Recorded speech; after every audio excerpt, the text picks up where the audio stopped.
창세기 말씀을 전체적으로 볼 때 10개의 족보 이야기로 구성되어 있다, 이렇게 소개를 드렸습니다. 어떨 때는 내력이라고 번역되어 있고 어떨 때는 계보라고 번역되어 있지만 다 똑같은 단어라고 했어요. 족보라는 의미인데 그 족보를 소개하는 10개의 이야기로 구성되어 있습니다. 그 기준으로 보면 오늘 읽은 25장의 말씀은 세 가지 이야기가 섞여 있습니다. 1절부터 11절까지는 11장에서 시작된, 11장 마지막 부분에서 시작된 데라의 후손 이야기, 누구요? 아브라함의 이야기가 마무리되고 있고요. 12절부터 오늘 읽지는 않았지만 18절까지는 길은 굉장히 짧은데 이스마엘의 후손을 소개를 하고 있습니다. 그리고 오늘 읽은 19절부터는 이삭의 후손 이야기가 시작됩니다. 야곱이죠. 창세기 전체가 50장이니까 10개로 나눈다 그러면 평균적으로 한 이야기당 5장이 할애가 되어야 합니다. 근데 이렇게 똑같이 할애가 되지는 않고 어떤 건 굉장히 길고 어떤 건 굉장히 짧은데 그 중에 오늘 읽은 25장에 있는 이스마엘의 후손에 관한 이야기는 그냥 7절입니다. 7절. 5장을 할애해야 하는 비중이 있는 그러한 이야기인데 원래는 7절만 딱 소개하는 그런 말씀도 있다는 거죠. 그럼 이런 생각을 한번 해볼 수 있는 거죠. 굳이 이스마엘, 우리가 창세기를 딱 기억을 했을 때 이스마엘이 그렇게 중요한 인물이라는 생각은 안 드는데 이스마엘의 후손을 지금 소개를 하면서 10가지 이야기 중에 하나의 비중을 차지하게끔 소개할 필요가 있나? 굳이? 이런 생각을 해볼 수 있는 겁니다. 이게 그렇게 중요한가? 이렇게 의아해할 수 있는 거죠. 그런데 저 뒤쪽에 가보면 하나가 더 나옵니다. 10개 중에 지금 하나가 이스마엘의 후손을 소개하는 말씀이고 저 뒤쪽에 가면 이와 비슷한 말씀이 하나가 더 있는데 에서의 후손을 소개하는 말씀이 또 하나 나와요. 36장에 나오는데요. 그러니까 10개 중에 2개씩이나 우리가 창세기 하면 아브라함, 그 아들 이삭, 그 아들 야곱, 그리고 그 후손들의 이야기로 딱 기억을 하고 있는데 우리 안중에도 없는 이스마엘과 에서의 후손을 다루는 말씀으로 10개 중에 2개를 차지하게끔 모세는 창세기를 기록하고 있습니다. 왜 그랬을까요? 이스라엘 백성들에게 무엇을 이야기하려고 이스마엘의 족보와 에서의 족보를 소개하는 것일까요? 이유는 이것입니다. 하나님께서 아브라함에게 언약을 허락하셨습니다. 그리고 아브라함의 후손을 언약 백성으로 만드실 것이라고 약속하셨습니다. 그런데 아브라함의 후손이라고 해서 다 언약 백성은 아니다. 이 메시지를 주려고 하는 거죠. 그리고 그게 그렇게도 중요하다는 겁니다. 뭐 그냥 지나가는 이야기로 얘기할 수도 있는 거잖아요. 그런데 10개 중에 2개씩이나 읽어보면 별 내용도 없어요. 사람 이름 나오고 그들이 사는 지역 얘기하고 그런 내용들이에요. 그럼에도 불구하고 2개씩이나 비중 있게 이것을 다루고 있다는 것은 이 이야기를 이스라엘 백성들에게 분명하게 알려주려고 했다는 것이죠. 이것을 확인할 수 있는 말씀이 나오는데요. 18절 말씀 한번 읽어볼게요. 25장 18절. 그 자손들은 이스마엘의 자손들입니다. 하일라에서부터 아수르로 통하는 애굽 앞 술까지 이르러 그 모든 형제의 맞은편에 거주하였더라. 익숙하지 않은 지명들이 나오는데 그냥 한마디로 이야기하면 이들이 가나안 땅에서 살지 않았다, 이 얘기를 하는 겁니다. 이삭은 결혼을 할 때 신부감을 구하지 못하는 상황에서는 어떻게 해야 할까요? 이삭을 데려가서 신부감을 구해야 할까요? 이런 질문을 할 때조차도 절대 안 돼, 절대 안 돼. 가나안 땅을 떠나서는 절대 안 돼. 이렇게 중요한 거잖아요. 가나안 땅에서 사는 것이. 그런데 반면에 이스마엘의 자손은 가나안 땅을 떠나 살게 되었다, 이야기를 지금 하고 있는 것입니다. 이것은 바로 앞에 아브라함의 후처 이야기가 또 나오죠. 그두라라는 후처가 나오고 그들의 자손이 있다는 이야기도 나오는데 그것도 마찬가지. 6절 말씀도 읽어볼게요. 6절. 자기 서자들에게도 재산을 주어 자기 생전에 그들로 하여금 자기 아들 이삭을 떠나 동방 곧 동쪽 땅으로 가게 하였더라.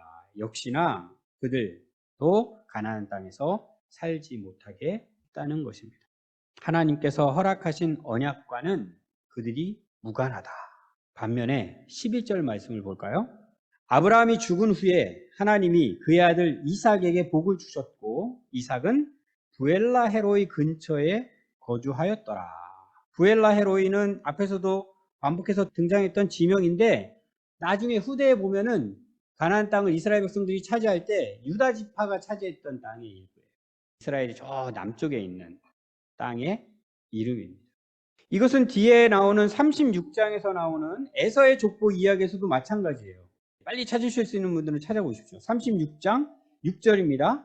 에서가 자기의 아내들과 자기 자녀들과 자기 집의 모든 사람과 자기의 가축과 자기의 모든 짐승과 자기가 가나안 땅에서 모은 모든 재물을 이끌고 그의 동생 야곱을 떠나 다른 곳으로 갔으니 역시나 가나안 땅을 떠납니다. 그리고 이어지는 37장 1절 확인해 볼게요. 야곱이 가나안 땅 곧 그의 아버지가 거류하던 땅에 거주하였으니 이들이 어디서 사는 장소가 왜 이렇게 중요해서 우리가 잘 이해하지도 못하는 어딘지 구별하지도 잘 못하는 그런 지역 이름을 계속 왜 이렇게 이야기를 하고 있는가 살펴봤더니 아브라함과 이삭과 야곱은 가나안 땅에서 살게 했고 그 외에 다른 자손들은 가나안 땅을 떠나 살게 했다. 이 이야기를 지금 모세가 계속 강조하고 있는 것입니다.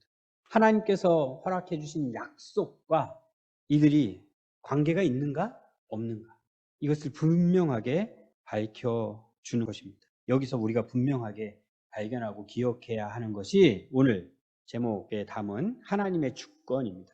하나님의 주권 많이 들어보셨죠? 하나님의 예정 많이 들어보셨어요. 하나님의 작정, 하나님의 택하심, 하나님의 유기.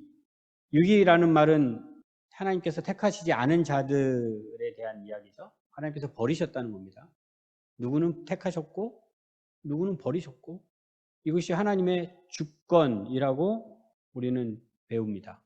유기한 자들은 하나님께서 그들을 정죄한다고 했습니다. 그들을 영원히 멸하기로 작정하셨다는 것입니다. 이것이 완전히 오직 하나님께 달려 있다는 것이 하나님의 주권입니다. 이것이 우리가 따르고 있는 개혁신앙의 핵심입니다. 그러면 우리 교회가 이야기하는 또 목사님이 설교하는 그런 내용만 되어서는 안 되고요. 내가 이 신앙을 가지고 있어야 됩니다. 하나님의 주권이 무엇인지, 하나님의 작정이 무엇인지, 하나님의 택하심이 무엇인지, 그리고 나는 그 택함을 받은 자라는 것을 분명하게 알고 신앙생활을 해야 합니다. 모세도 창세기 말씀을 통하여 이스라엘 민족이 하나님의 택하심을 받은 민족이라는 것을 분명하게 드러내기 위하여 창세기를 계속 이렇게 기록하고 있는 것입니다. 그런데 이런 설명을 듣고 있으면 우리 마음속에서는 슬그머니 반감이 일어납니다. 어떠세요? 이런 말씀을 들으면 뭔가 이상합니까? 불공평하다는 생각이 드십니까? 인간의 타락한 본성은 이렇게 하나님께서 어떤 분이신지를 알려줄 때에 거부감을 갖게 해야 합니다. 하나님이 이런 분이야 라고 가르쳐주면 하나님께서는 그런 분이시구나 그래서 그대로 받아들이면 되는 것인데 그러질 못해요. 오히려 그것이 자연스러워요. 거부감을 갖고 반감을 갖게 되는 것이 자연스럽습니다. 더욱이 이스라엘 민족 같은 경우에는 그들의 선민 그 사상이 그것을 바르게 해석하고 바르게 삶 가운데 적용시키면 얼마든지 좋은 하나님의 말씀일 수 있는데 굉장히 편협하게 그 사상을 갖고 그것을 활용합니다. 역사적으로 지금까지도 또 전쟁의 소식이 또 들려오더라고요. 이것 때문에 자신이 택함을 받은 백성이라는 이유로 이방인을 배척하고 멸시하고 그런 경향들이 그들에게 보입니다. 그런 것 때문에 더 하나님을 향한 반감에 부채질을 하는 거죠. 그들을 보면서 하나님을 조금이라도 긍정적으로 생각해 볼 수 있는 기회를 그냥 박탈하게끔 만들어 버립니다. 이방 민족 입장에서는 그럴 수밖에 없겠죠. 그들을 적대시하게 됩니다. 덩달아 그들이 믿는 하나님까지, 하나님이 어떤 분이신지 차분하게 알아가려는 마음을 갖지 않습니다. 하나님을 오해하고 함부로 단정합니다. 그것은 지금도 마찬가지입니다. 지금도 교회가 하나님에 관하여 이렇게 이야기를 하면, 오늘도 제가 서두에 하나님은 이런 분이십니다 라고 이야기를 했는데, 이런 이야기를 듣고 세상 사람들은 하나님 불공평하시네, 왜 누구는 택하고 누구는 버려, 왜 누구는 구원해 주시고 누구는 구원을 해 주시지 않으셔? 이런 생각을 더 강하게 갖게 된다는 것이죠. 세상 사람들에게는 그게 당연한데 우리의 마음은 어떠냐 이거죠. 성경이 말하는 하나님이 어떤 분이신지를 가르쳐 주시는 이 말씀 앞에서 우리의 마음은 이것을 그대로 받아들이느냐, 아니면 여전히 왜 하나님이 그러시나? 이런 생각이 드는가? 지금 우리가 말씀 묵상하고 있는 열왕기상 말씀을 가지고도 이 마음을 확인해 볼 수 있습니다. 이 목사님께서 수요 기도회 때 나눠 주셨던 말씀이기도 한데 제가 읽어드릴게요. 잘 들어보세요. 열왕기상 9장에 있는 말씀이에요. 솔로몬이 성전 건축을 완공한 다음에 하나님께서 솔로몬에게 나타나셔서 해주신 말씀입니다. 제가 3절부터 읽어볼게요. 여호와께서 그에게 이르시되 내 기도와 내가 내 앞에서 간구한 바를 내가 들었은즉 나는 내가 건축한 이 성전을 거룩하게 구별하여 내 이름을 영원히 그곳에 두며 내 눈길과 내 마음이 항상 거기에 있으니. 4절입니다. 내가 만일 내 아버지 다윗이 행함같이 마음을 온전히 하고 바르게 하여 내 앞에서 행하며 내가 내게 명령한 대로 온갖 일에 순종하여 내 법도와 율례를 지키면 내가 내 아버지 다윗에게 말하기를 이스라엘의 왕위에 오를 사람이 내게서 끊어지지 아니하리라 한 대로 내 이스라엘의 왕위를 영원히 경고하게 하려니와. 6절. 만일 너희나 너희의 자손이 아주 돌아서서 나를 따르지 아니하며 내가 너희 앞에 둔 나의 계명과 법도를 지키지 아니하고 가서 다른 신을 섬겨 그것을 경배하면 내가 이스라엘을 내가 그들에게 준 땅에서 끊어버릴 것이요 내 이름을 위하여 내가 거룩하게 구별한 이 성전이라도 내 앞에서 던져버리리니 이스라엘은 모든 민족 가운데서 속담거리와 이야기거리가 될 것이며. 하나님께서 말씀하십니다. 내 명령을 지키면, 그리고 지키지 않고 우상을 섬기면. 딱 두 가지 말씀하십니다. 다윗은 이것을 그대로 받아들이고 열심히 하나님께서 명령하신 것들을 지키며 살려고 노력하는 그런 삶을 살았습니다. 이제는 그 아버지를 이어 왕이 된 솔로몬에게 같은 말씀을 하나님께서 하시는 겁니다. 이 말씀을 들을 때 솔로몬이 어떻게 해야 하겠습니까? 그대로 받아들이는 거죠. 하나님이 어떤 분이신지를 분명히 아는 자들은 이 말씀을 들을 때 아무 이유가 없습니다. 그대로 받아들이는 겁니다. 그럼요. 당연하죠. 하나님 말씀하십시오. 하나님께서 명령하시는 것이라면 저는 무조건 순종할 것입니다. 잘 할 수 있느냐 할 수 없느냐는 이게 나중 문제예요. 그렇게 해도 잘 못하죠, 우리는. 그럼에도 불구하고 우리는 순종하라는 마음으로 그 말씀을 받아들일 수 있어야 합니다. 그런데요, 하나님이 누구신지 잘 알지 못하는 자들에게 이렇게 이야기하면요. 왜요? 왜 꼭 그렇게 해야 되죠? 그대로 수용할 수가 없는 거죠. 내가 진짜 그렇게 해야 하는지, 하나님께서 주신 명령이 정말 합당한지, 그것이 옳은 것인지 맞는 것인지, 나에게 적합한 것인지 제가 좀 따져보고 그 다음에 결정하겠습니다. 이런 생각을 하게 되는 것이죠. 어떠세요? 열왕기상 말씀을 묵상하면서 그대로 아멘 하셨습니까? 아니면 긴가민가 하셨습니까? 지금 다시 제가 말씀을 드렸는데 당연한 말씀으로 들려지십니까? 아니면 뭔가 좀 따져봐야겠다는 생각이 드십니까? 그대로 받아들여진다면 너무나도 감사한 일입니다. 우리에게 참된 믿음이 있다면 이것은 그대로 받아들여집니다. 그렇다고 좀 더 따져봐야겠다라고 생각하시는 분들에게 따져보시면 안 된다라고 말씀을 드리지는 않겠습니다. 따져보십시오. 참된 믿음을 갖기 전에 우리는 따져봐야 할 때가 또 있습니다. 열심히 따져보십시오. 열심히. 꼭 따져보십시오. 그래서 꼭 참된 믿음을 갖게 되기를 바랍니다. 그런데 그렇게 따져보려고 할 때 이것만은 분명히 우리가 알아야 합니다. 하나님은 이 세상을 만드신 창조주이시다. 우리는 그분에 의해 지음을 받은 피조물이다. 이 사실은 반드시 확인을 먼저 하셔야 돼요. 하나님과 우리 사이에 얼마나 큰 간극이 있는가? 얼마나 큰 차이가 있는가? 어느 정도일 것 같아요? 하나님과 우리 사이의 간격이? 하나님을 알지 못하는 사람들은 이 간격을 무시합니다. 기본적으로 이 간격이 없어요. 그냥 늘 동급이에요, 하나님.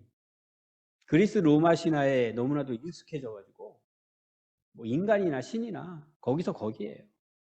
그러니까 그렇게 생각하면서 하나님을 생각하니까 하나님께서 이렇게 명령하시면 기분이 나쁘죠.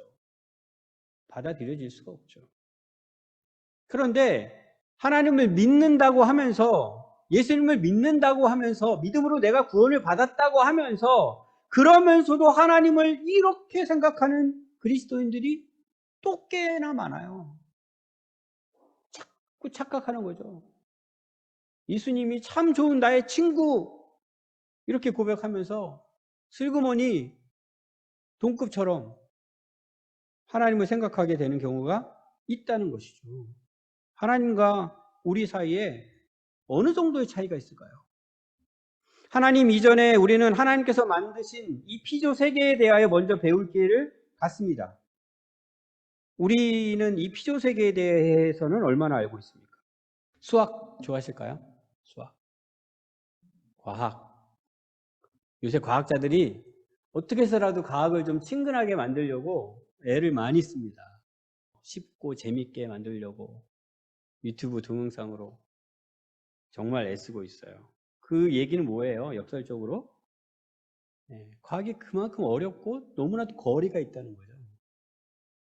어쨌든 그런 노력을 하고 있고 때로는 그것에 자극을 받아서 호기심을 갖고 또 접근해 보려고 노력하는 사람들도 많아진 것 같아요. 조회수가 보면 굉장히 많아요. 그런 동영상. 그런데 양자역학 들어보셨습니까? 요새 양자역학 이야기가 굉장히 많더라고요. 양자역학. 무슨 말인지 전혀 모르겠어요. 네. 나름 쉽게 막 설명하려고 설명을 하는데 도무지 이해가 안 돼요. 그냥 그런 것이 있구나 하고서 그냥 넘어가야 합니다. 그래야 정신 건강에 좋습니다. 그런데 그 모든 것을 누가 만드셨다는 겁니까? 그것을 하나님께서 만드셨다는 거예요. 아무리 우리가 연구하는 각 분야의 전문가들이 하나님께서 만드신 이 피조세계를 연구하고 또 연구한다 하더라도 자기 분야만 생각해도 모든 것을 아는 전문가는 없어요. 어떤 전문가도 한계가 있어요. 한계가. 어떤 과학자도 한계가 있어요. 그 이상은 알 수가 없어요. 늘 이렇게 추측하고 저렇게 추측하고 여러 가지 가설들을 만들어내기는 하지만 그 모든 것을 안다고 얘기할 수 있는 사람은 아무도 없어요. 그것이 인간의 한계입니다. 그런데 그 모든 것을 만드신 하나님을 우리가 알 수 있다? 알 수 없어요. 하나님은 우리가 알 수 있는 분이 아닙니다. 너무나 거리가 멉니다. 하나님과 우리 사이의 거리는. 그런데 슬그머니 하나님은 우리가 알 수 있는 존재인 것처럼 우리가 사고를 하고 있다는 거죠. 경계해야 합니다. 하나님은 우리가 알 수 있는 존재가 아닙니다. 그런데 그런 하나님께서 우리 수준까지 낮추셔서 하나님에 대하여 알려주시는 거예요. 이건 부모님들이 어린 자녀들을 키울 때 그들 수준에 낮추어서 이야기를 하는 것을 생각해 보면 좀 유추해 볼 수는 있습니다. 근데 그것도 비교가 사실 안 되는 거예요. 그 차이가 너무나도 멀기 때문에. 그렇게 멀리 계신 하나님께서 우리를 위하여 내려오셔서 알려주시는 것입니다. 하나님 전부를요? 아니요. 전부를 알려주실 수는 없어요. 우리가 그걸 담아낼 수가 없거든요. 우리가 담아낼 수 있는 수준만큼만 알려주시는 것입니다. 그것이 계시입니다. 그걸 계시라고 해요. 그만큼 우리가 알고 그만큼 하나님에 대해서 배우고 그것을 통해서 그 크신 그 멀리도 계시는 하나님을 믿는 것입니다. 그러니까 늘 하나님에 대해서 배울 때는 하나님께서 알려주시는 만큼만 알 수 있다는 생각을 꼭 하고 있어야 돼요. 그 이상을 내가 생각하는 순간 모르겠다, 어렵다 이러는 게 당연한 거예요. 목사도 별 수 없어요. 우리 김경미 집사님이 너무 어렵다 이렇게 말씀하시는데 저도 똑같아요. 저도 너무 어려워요. 우리의 한계를 뛰어넘을 수 없습니다. 그런데 누구는 이것을 받아들이고요. 누구는 받아들이지 않는 것입니다. 차이는 뭐예요? 믿음입니다. 믿음. 하나님께서 우리에게 값없이 그 믿음의 선물을 주셨습니다. 그 믿음의 선물을 받은 자들은 그 믿음으로 이것을 받아들이는 것이고요. 그 믿음이 없는 자들은 도저히 이것을 받아들일 수가 없는 것이죠. 오늘 하나님께서 우리에게 무엇을 알려주시느냐? 하나님께서 작정하셨다. 이것을 알려주시는 거예요. 하나님께서 택하신 자들이 있고 하나님의 택함을 받지 못한 자들이 있다. 왜? 왜 이것을 듣고 있으면 하나님 너무 불공평해요. 이런 생각을 하게 되는데 이거 하나님의 전부를 알지 못하는 사람이 하나님을 제대로 이해하지 못하는 사람이 함부로 판단하는 판단들이거든요. 그럼에도 불구하고 이것을 우리에게 알려주시는 이유가 있다는 거죠. 뭘까요? 두 가지입니다. 하나는 우리가 구원받은 것에 관하여 모든 영광을 하나님께 돌려라 이겁니다. 우리의 구원받은 근거가 우리에게는 전혀 없다. 하나님의 작정하심에 따라 우리가 구원받은 것이지 오직 하나님의 은혜에 따라 우리가 구원받은 것이지 우리가 거기에 플러스 1이라도 한 것은 아무것도 없다. 그래서 모든 영광은 하나님께 그것을 돌리라고 이것을 알려주신 거예요.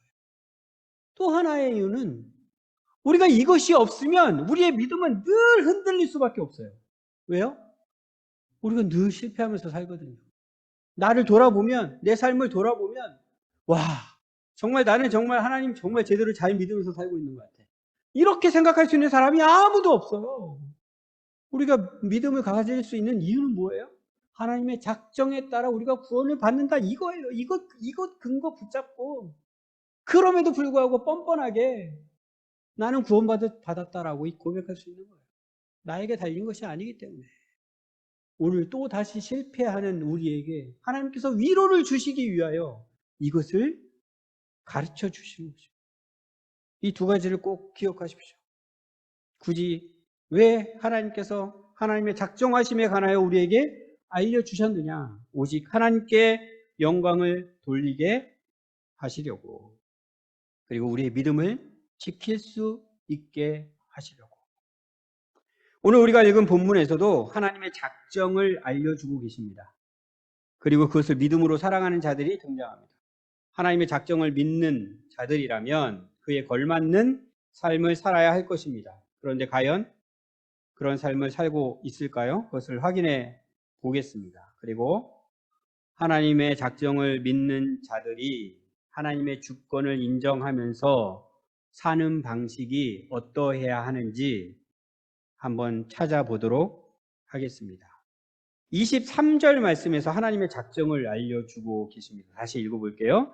여호와께서 그에게 이르시되 두 국민이 내 태중에 있구나. 두 민족이 내 복중에서부터 나누이리라. 이 족속이 저 족속보다 강하겠고 큰 자가 어린 자를 섬기리라 하셨더라. 하나님을 모르는 자들은 당장에 하나님은 불공평하신 하나님이죠. 그러나 하나님은 이렇게 작정하시는 하나님이십니다. 쌍둥이를 임신했는데 형이 동생을 섬기게 될 것이라고 그 하나님의 작정을 알려주고 있습니다. 일은 반드시 일어날까요? 아니면 사람들이 하는 것에 따라 일어나지 않을 수도 있을까요? 반드시 일어납니다. 사람이 어떻게 해서든 이것은 일어납니다. 이런 일이 생기지 않게끔 발버둥을 쳐도 이 일은 반드시 일어납니다. 이것이 하나님의 작정입니다. 이것을 리브가에게 알려주셨어요. 그러면 리브가는 이제 하나님의 작정을 압니다. 그리고 그에 걸맞는 삶을 살아야 합니다. 하나씩 확인해 보겠습니다.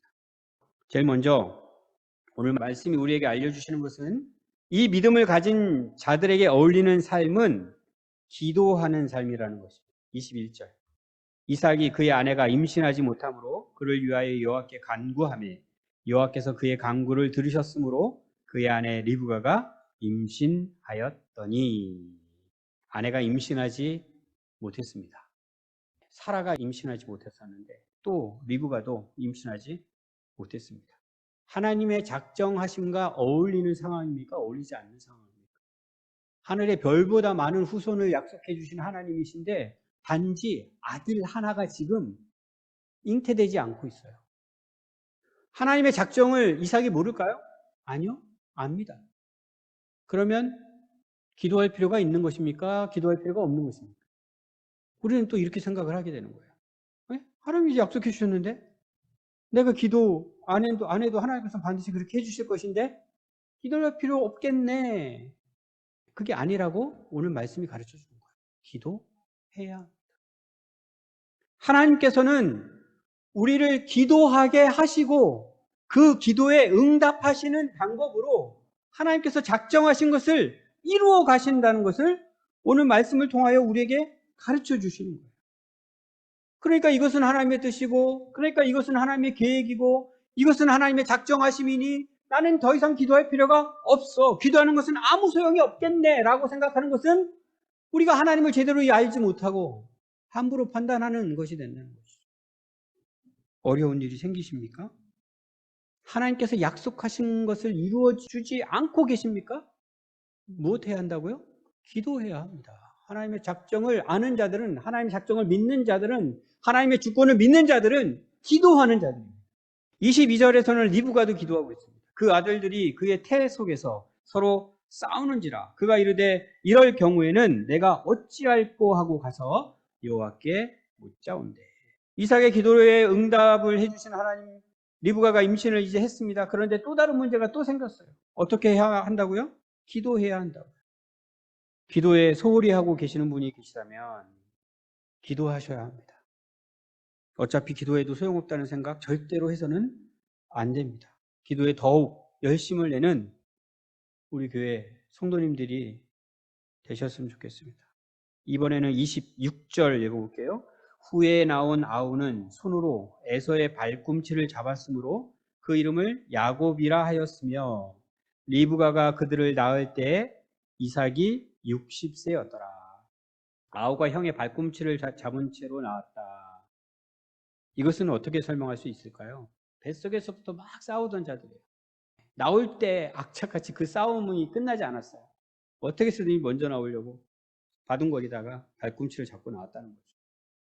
어떻게 설명할 수 있을까요? 하나님께서 이들이 뭐 이성적으로 생각하고서 지금 이렇게 행동하는 것이 아니다. 그들이 타고난 특성을 하나님께서 심어 주셨다라고 할 수 있거든요. 그럼 그 책임이 하나님께 있는 것이냐? 이렇게 설명해야 할까요?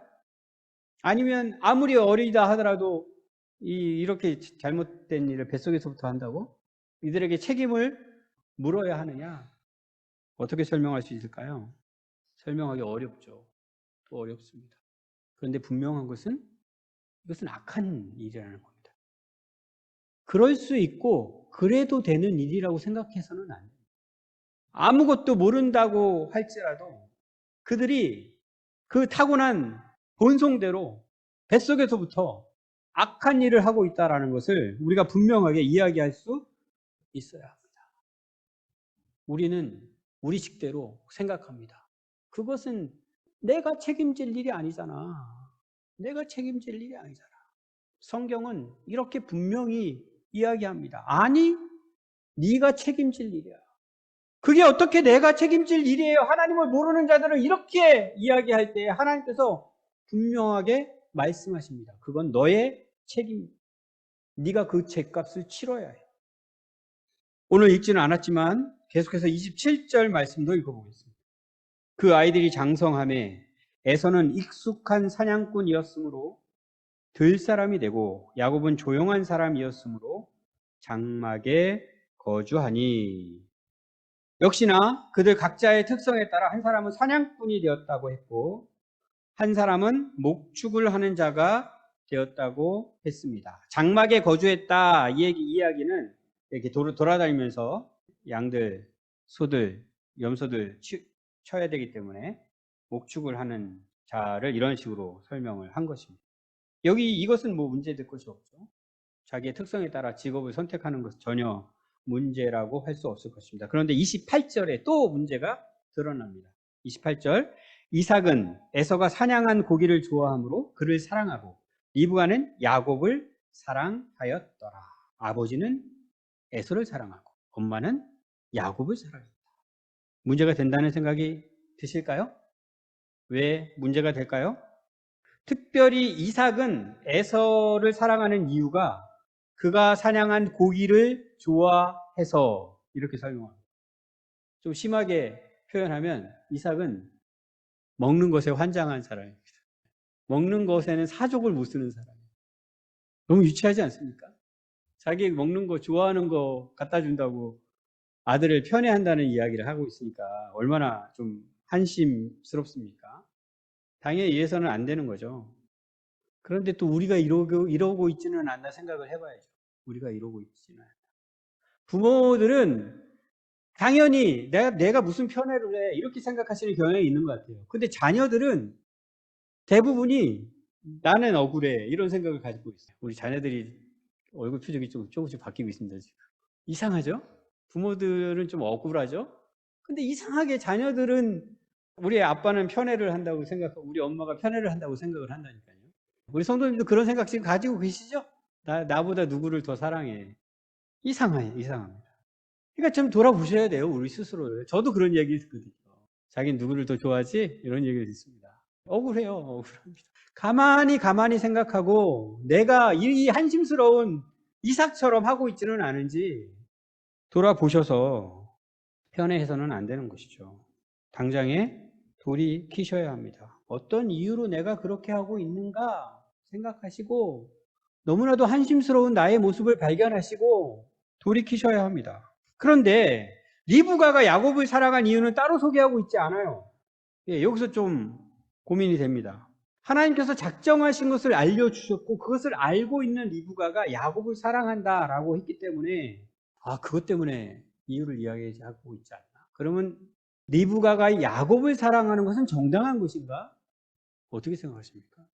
이건 정확하게 알 수는 없어요. 그런데 정말로 하나님의 작정하심에 따라 그 작정하심을 믿고 작정하심에 의지하여 야곱을 사랑하는 것을 이렇게 표현했다면 이것은 뭐 그럴 수도 있다. 우리가 인정할 수 있겠지만 이것조차도 편애라면 이것조차도 정당하다고 할 수 없습니다.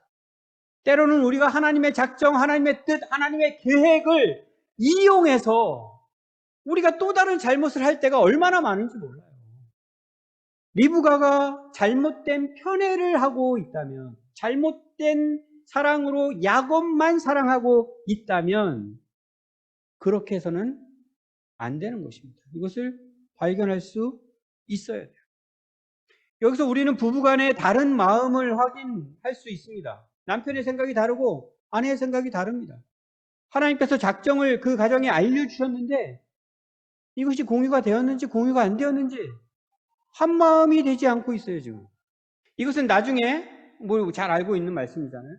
노년에 이삭이 자녀에게 축복을 하려고 할 때 더 분명하게 드러납니다.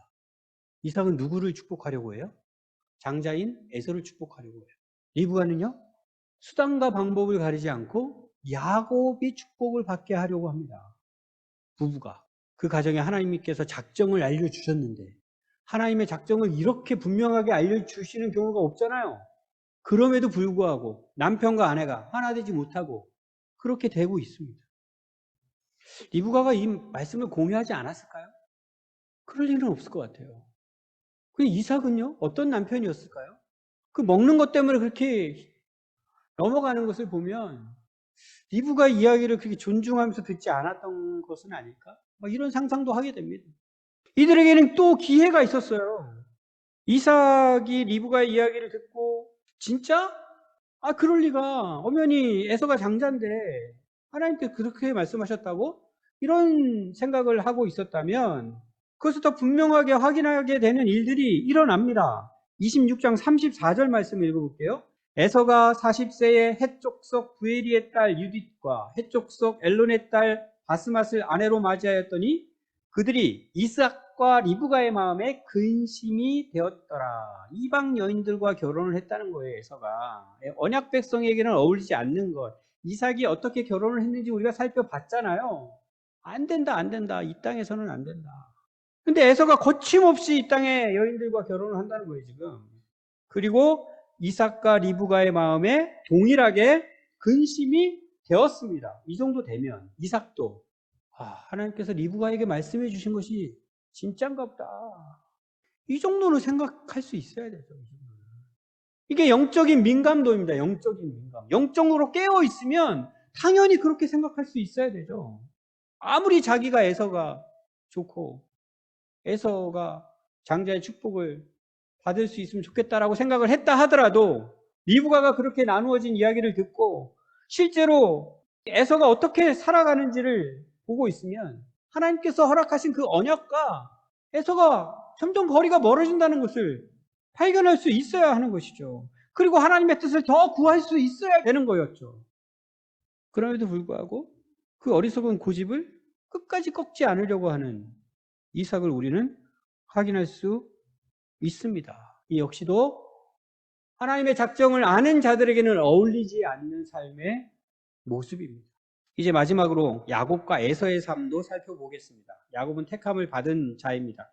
에서는 택함을 받지 못한 자라는 것을 우리는 분명히 압니다. 그런데 그들 입장에서는 이것을 알고 믿을 수도 있고 이것을 미처 알지 못할 수도 있습니다. 그들의 입장을 생각하면서 25장 31절을 읽어보겠습니다. 야곱이 이르되 형의 장자의 명분을 오늘 내게 팔라. 팥죽을 먹고 싶어하는 형, 그 기회를 이용해서 장자의 명분을 얻어내려고 지금 야곱이 하고 있습니다. 야곱이 발꿈치 잡은 것 때문에 이름을 정했다고 했잖아요. 근데 그 발꿈치의 뜻을 가진 단어와 야곱은 발음이 비슷한 거고요. 야곱의 원래 뜻은 속이는 겁니다. 속이는 자. 그의 이름과 어울리는 행동을 지금 하고 있습니다. 태어날 때부터 형을 이겨먹으려고 했던 야곱이 그 기회가 오자마자 형을 속여 장자의 권한을 얻어내려고 하고 있습니다. 야곱 역시도 엄마 리브가야를 통해서 하나님께서 작정하신 것을 들었을 가능성이 매우 높습니다. 하나님의 작정을 알고 있다고 생각할 수 있을 것 같아요. 하나님의 작정을 알고 있습니다. 하나님의 계획을 알고 있습니다. 그리고 타고난 특성이 어떻게 해서도 형이라도 내가 이겨먹어야겠다라는 그 본성을 가지고 있습니다. 그런 야곱에게 기회가 오자 영락없이 그 기회를 활용하고 있는 거죠. 이것을 우리는 어떻게 보아야 할까요? 하나님의 작정에 합당하게 생각하고 행동하는 것이라고 할 수 있을까요? 그럴 수 없죠. 그럴 수 없습니다. 이런 짓은 하지 않았어야 합니다. 이런 것이 아니더라도 하나님의 계획은 그대로 이루어집니다. 끝내 하나님께서 야곱을 다루시면서 그의 인생을 통하여 하나님의 계획을 이루어 가시는데 결국 하나님께서 야곱의 이름을 바꾸시잖아요. 야곱에서 이스라엘로. 이것이 하나님의 방법이거든요. 더 일찍이 그 하나님을 알고 야곱이 그 하나님의 작정에 걸맞는 삶을 살았으면 좋았겠지만 야곱은 그렇게 하지 못했고 그럼에도 불구하고 하나님께서는 그를 만들어 가시며 그 뜻을 이루어 가신 것입니다. 이것이 하나님의 작정입니다. 에서는 어떤 삶을 사는 것이 마땅할까요? 그는 장자의 명분도 그렇게 중요하게 생각하지 않았습니다. 그냥 드러나는 거예요, 자꾸. 하나님의 작정하심이 그의 삶 가운데 드러납니다. 결혼도 하나님의 뜻과는 전혀 상관없이 무시하고 함부로 막 해버립니다. 하나님께서 그렇게 작정하셨으니 에서에게는 도무지 책임을 물을 수가 없는 것 아닙니까? 우리가 이럴 수 있을까요? 이럴 수 없습니다. 에서는 그렇게 하지 말았어야 했는데 지금 그렇게 하고 있는 거예요. 장자의 명분을 그렇게 가볍게 여기지 말았어야 했는데 가볍게 여기고 있는 것이고, 결혼을 그렇게 해서는 안 되는 것이었는데 그렇게 하고 있는 것입니다.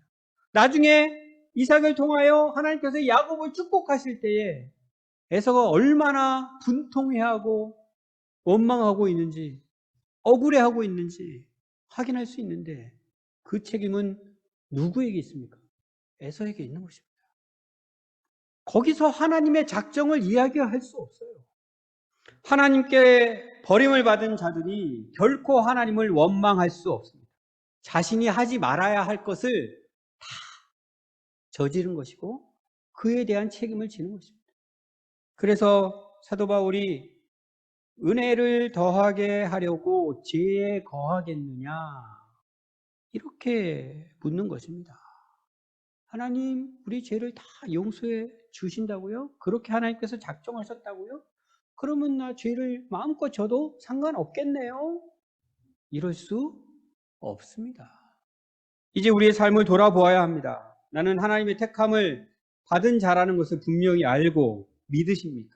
그에 걸맞는 삶을 살고 계십니까? 기도해야 합니다. 하나님께서 우리에게 기도하라 말씀하실 때 기도해야 합니다. 하나님께서 알려주시는 계획이 있음에도 불구하고 여전히 고집을 부리고 있습니까? 돌이키셔야 합니다. 하나님의 작정과 하나님의 계획대로, 하나님의 뜻대로 나의 그 모든 아집을 내려놓고 하나님의 뜻에 따를 수 있어야 합니다. 하나님께서 기뻐하시지 않는 방법을 사용해서 하나님의 뜻을 이루려고 하고 있지는 않습니까?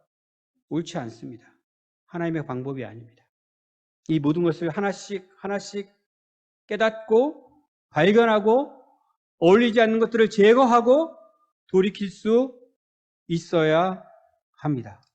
하나님께서 이미 작정하신 것이니 나는 아무렇게나 살아도 된다는 생각은 절대로 해서는 안 되는 생각입니다.